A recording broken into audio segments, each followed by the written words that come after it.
Hello Spider fans, we are back into the garage. It's been a while since we last talked. So, the new engine, of course, the originally installed one is perfectly okay. It's running, so have no fear about that. But I have purchased another unit just to make it a high performance engine. So we will put as much as possible performance parts in here, just to achieve a lot of horsepower and a lot of torque. So this is a 2.0 unit straight from US, as you can see, a flat pistons. So this particular unit came from 1979 Fiat Spider, so exactly the same one as we had. The serial number is exactly the same and the model number is exactly the same. So that's a long story short about the engine.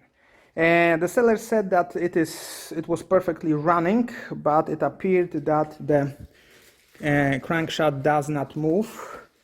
I was a little bit concerned, so whenever we start disassembling, I've seen that all the valves are okay, but as you can see, what do we have in here? A lot of rust. So first cylinder had a lot of moisture or something was done. Thankfully, as you can see, there is not timing belt issues because all the valves are perfectly straight, but the rust was quite disturbing. So all the cylinders are in perfectly good conditions. As you can see, there are no clear marks, and as a matter of fact, the edges in here is just perfect. Actually, this one has a smaller mileage than the one that I originally had in my 79. So this was really good information. However, as you can see, the first cylinder is totally damaged. There was a lot of rust, a lot of water in here. Right now I am putting a lot of moisture because this particular cylinder is totally stuck. And it is a shame, because this engine had a perfect chance to be as close as possible to the original factory standard. But of course it's not a problem. We will replace the cylinder only here and it will be back on the truck. So that's a long story short about the top of the engine. Let's see what's going on at the other side. Stay tuned. Okay, so welcome at the other side of the engine. As you can see, the oil pan is quite heavily damaged. It was somehow fixed with the brace, I believe. But all of you that are working on the 2.0 DH on those engines knows that whenever you will see a round circle in here and the damage in here, it is clear that the oil pump is totally damaged, and this was also clear in this particular case. Oil pump is totally damaged. It is a well-known situation, especially among those who are using those engines for racing. So yep, that's the long story short about the oil pump. Let's hope that whenever the pressure dropped, someone turned off the engine relatively quick and the bearings are not destroyed. Of course, I already know what has happened, so stay tuned.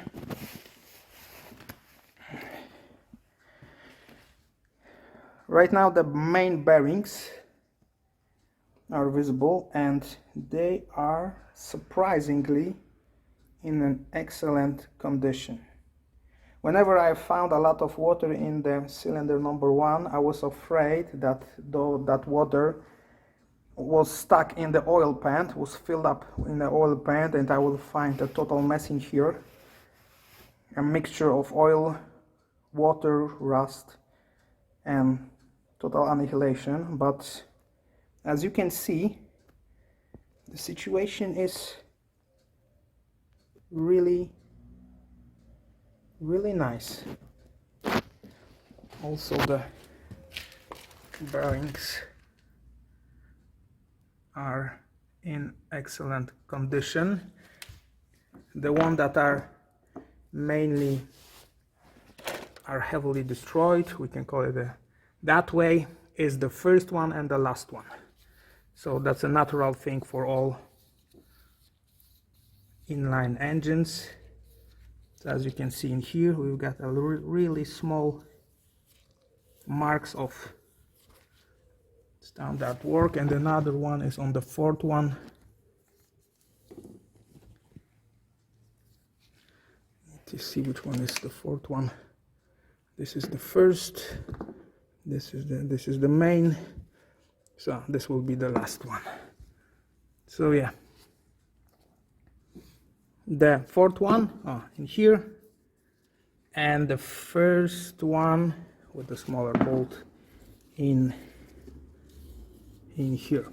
But actually they are in a perfect condition. So far so good. I think the crankshaft will be perfectly okay. We will take a measurement. We will see if it was already touched by the grinder or if it's a nominal one. Right now we will try to remove the pistons. So stay tuned, guys. We will see what will happen with the engine. A few more words about the engine. We've noticed a small crank, so probably the engine was standing in some kind of garage and it was moved several times. This is the reason why it was damaged also in the air circulation. So that's the situation. Yep, stay tuned for more high performance upgrade for 2.0 Fiat engine.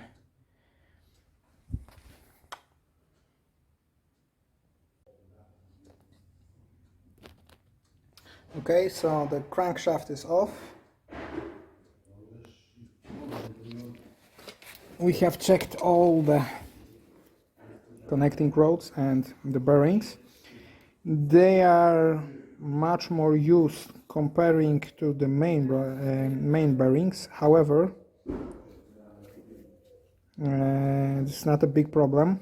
This was a natural use. Naturally, we will put a new one. Even the cylinder number one,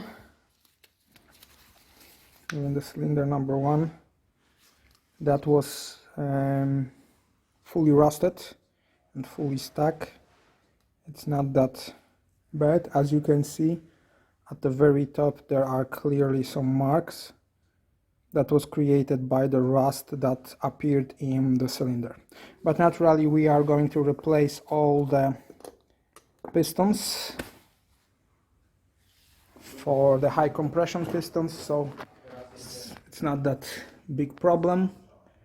I really regret that first cylinder because the engine is in great condition, so too bad that we'll need to interfere in here, but in general I'm really satisfied because of the things that I have seen. So yep, that's good. That is good.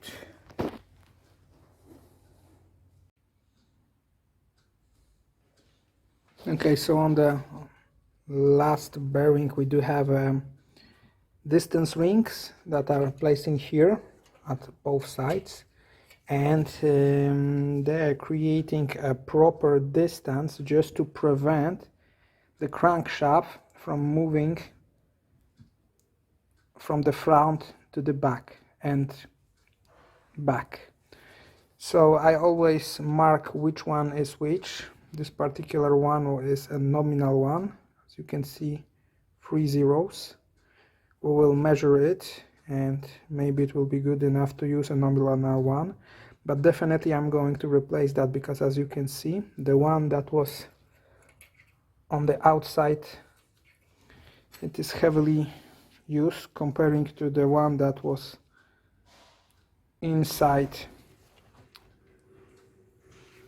So definitely I'm gonna replace it, but I am always marking them outside, inside, just to make sure that in case I will use them, they will get back on the right place. So they look exactly the same. Maybe it's not that important. However, on the other hand, whenever the all the parts fitted to themselves that way, so it is good to keep them on the side, on the same place. So it's really important to remember about them. As you can see, there are clear marks that informs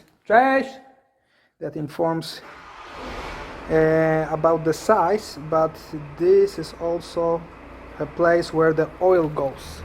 So whenever oil drops in here, it lubricates the crankshaft that is turning ridiculously fast in here.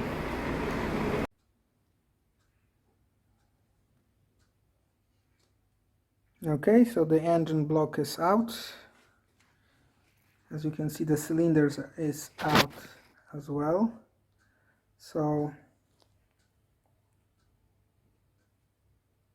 too bad we need to replace entire cylinder, because the rest of them are just like new. As you can see, there are still correct marks on the cylinder.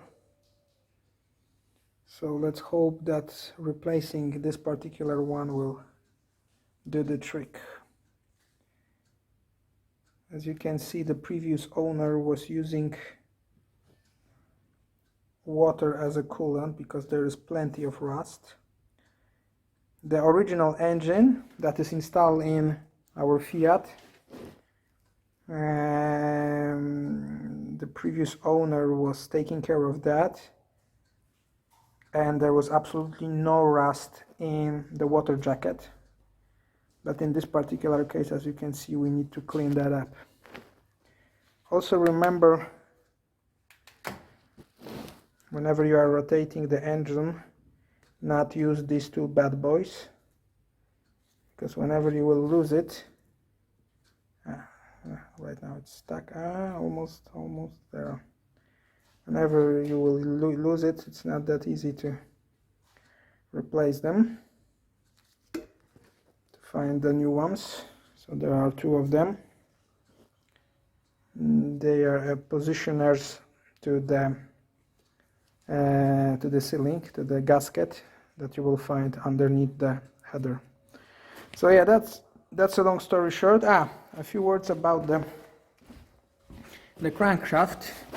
The crankshaft so far looks extremely good.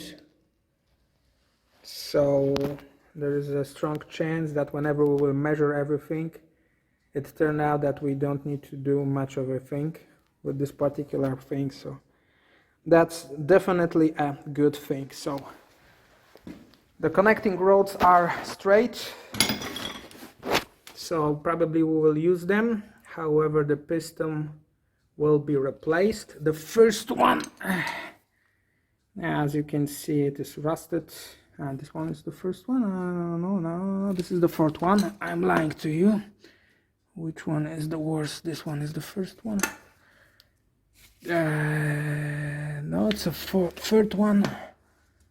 Yeah, that one is the first one. So as you can see, there are clear marks of removing it.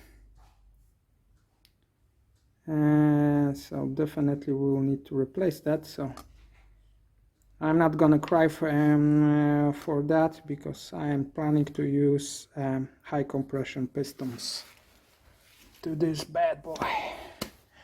So yep, headers need to have a refreshment and porting. But as you can see, those engine has really nice intake and outtake channels that were coming out from the stock. So definitely there is a place for porting in here. However, they are originally quite decent. Yep. So stay tuned for more struggled with 2.0 Fiat engine. One more tip from my side. Whenever I know that the engine will stay a few days or even a few weeks or even a few months, my side. I know that I will not be working on it. I am always putting a layer of grease on the cylinder. As you can see, there's plenty of grease in there. And I am always putting a lot of grease on the crankshaft. The idea is that even if you have a dry garage like mine, and there is always a kind of moisture in the air. So just to avoid a situation that you will have a micro rust on those critical parts, it is really important to remember about the grease. So it does not have to be a special grease. I have a simple Tavot basic grease. Put a lot of them. A lot of it, it is going to be a best protection. Actually, the best protection for the crankshaft is to have a big bucket full of oil and put entire crankshaft into the oil. But this is something that is worth to do whenever you are planning to keep the crankshaft out for years. Why it's important? Because then the oil goes goes inside, and it protects the entire surface inside out from potential corrosion. So that's a long story short. It's just my tip. I am doing that kind of thing for my engines, so yeah. If you like it, use it. If you don't like it, don't use it. Let me know in the comment what do you think about that.